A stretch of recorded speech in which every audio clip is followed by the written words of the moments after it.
One street in Selly Oak near Birmingham. Robert Hall is there. Can you see it? He couldn't quite believe what he was witnessing. A sight familiar through television and cinema, but here, twisting over Staffordshire. Across the Midlands and the southern counties, the emergency calls began as mini tornadoes appeared from nowhere.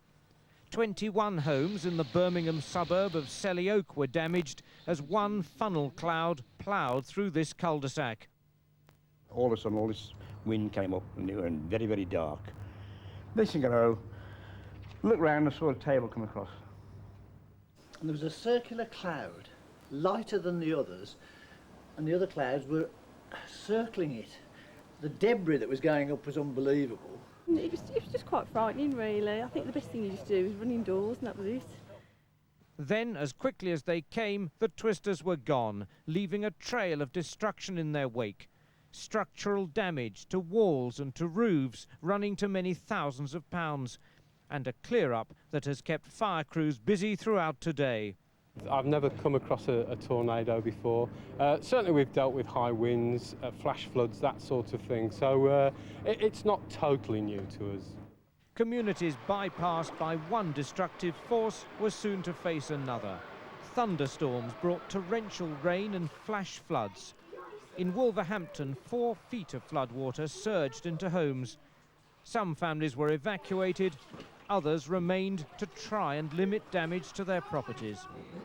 Emergency services offered what help they could, but there had been no time to prepare.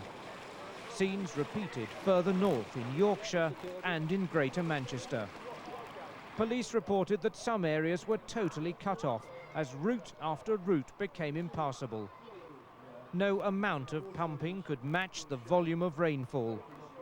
And after the deluge, the misery of salvaging belongings and beginning to guess at the cost. Weathermen say the freak storms and tornadoes are often linked with a spell of hot weather. They warn that current forecasts suggest the twisters may strike again. Robert, did people there really get no warning at all of this freak weather?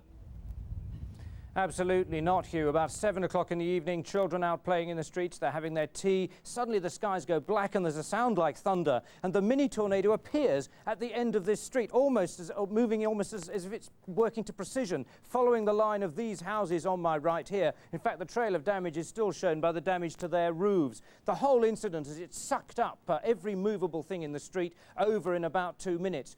Well, today the close has been full of insurance assessors and repair teams. Some houses still waiting to be repaired. The storms and the tornadoes are a sting in the tail of hot weather. The conditions still favour them. The clouds are building again tonight, so it could well be there's more misery and damage on the way. Hugh. Robert, thanks very much indeed. The Prime Minister has taken a swipe at people in his own party. He's falling steadily since the sale was announced. At the Bank of England's museum, the daily ritual of posting the gold price. But as the sale of Britain's gold reserves got underway, the government stood accused of helping depress that price. The gold being processed here in Birmingham's jewellery quarter has fallen in value by more than 10% since the sale was announced in May.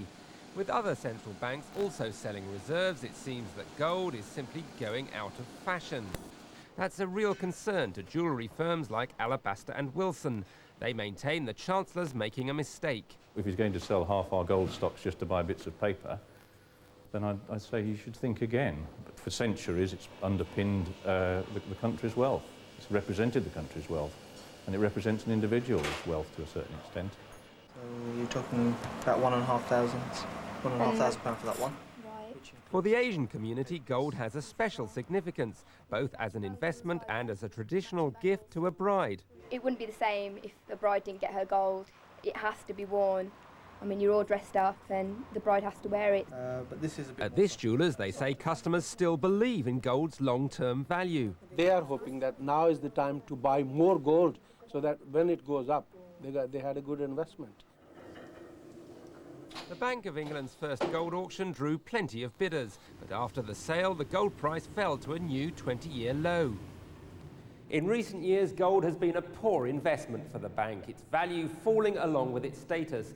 But with more than 31,000 bars like this still to go up for sale, both the government and the jewellery business will be hoping that the price doesn't fall further. Rory Kathleen-Jones, BBC News at the Bank of England. The new proposals aimed at saving the peace process in Northern Ireland are a fair, balanced and